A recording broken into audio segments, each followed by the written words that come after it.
కడియం శ్రీహరి టికెట్పై పీఠముడి. ఈ బీఆర్ఎస్ నుంచి కాంగ్రెస్‌లో జాయిన్ అయ్యి ఎంపీగా పోటీ చేద్దామనుకున్న వారికి సమస్యలొస్తున్నాయి. దానం నాగేంద్రకి ఏ సమస్య వచ్చిందో ఈయనకు దాదాపు అదే సమస్య. అంటే కడియం శ్రీహరిది కొంత భిన్నమైంది. వారు బీఆర్ఎస్‌లో ఉన్నప్పుడు డిప్యూటీ ముఖ్యమంత్రి పనిచేసిండ్రు. మొన్న ఎమ్మెల్యేగా గెలవడం ఇదంతా బాగానే ఉన్నది.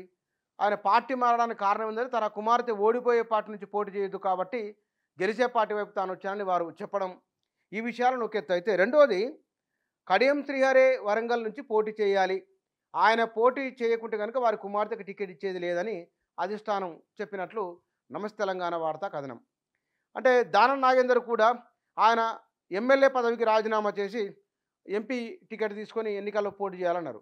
కానీ రాజీనామా చేయడానికి ఆయన ససేమిరా అంటున్నారు. ఇప్పుడు కడియం శ్రీహరి కూడా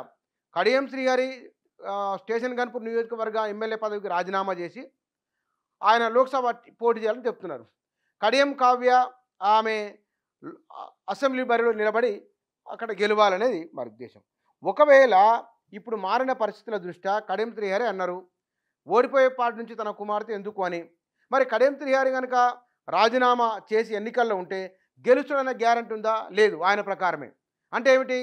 కాంగ్రెస్ పార్టీలో వెళ్ళిన కారణంగా టికెట్ మరి శ్రీహరికి ఇవ్వరు అనేది.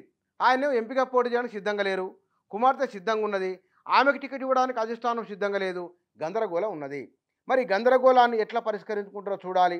ఎందుకంటే దానం నాగేందర్ విషయంలో ఇంకా అదే ఒక సందిగ్ధం కొనసాగుతున్నది. వీరి విషయంలో కూడా అదే సందిగ్ధం కొనసాగుతున్నది. మరి రాజీనామా చేసి అక్కడ మరి కుమార్తెను పోటీ చేయిస్తారా? లేకపోతే కనుక కడియం కావ్యకే వరంగల్ ఇస్తారా? ఇందులో సామాజిక సమీకరణ చూసుకున్నప్పుడు కాంగ్రెస్ పార్టీ మొత్తము ఎస్సీ ఎస్టీలకు 5 లోక్సభ నియోజకవర్గాలలో తెలంగాణలో మాదిగ ఉపకులమైన కడియం శ్రీహరి ఒక టికెట్ ఇవ్వడము, మాదిగ సామాజిక వర్గానికి టికెట్ ఇవ్వకపోవడం కూడా ఒక నెగిటివ్ ప్రభావం కాంగ్రెస్ పార్టీ పైన చూపిస్తుందని అంటున్నారు.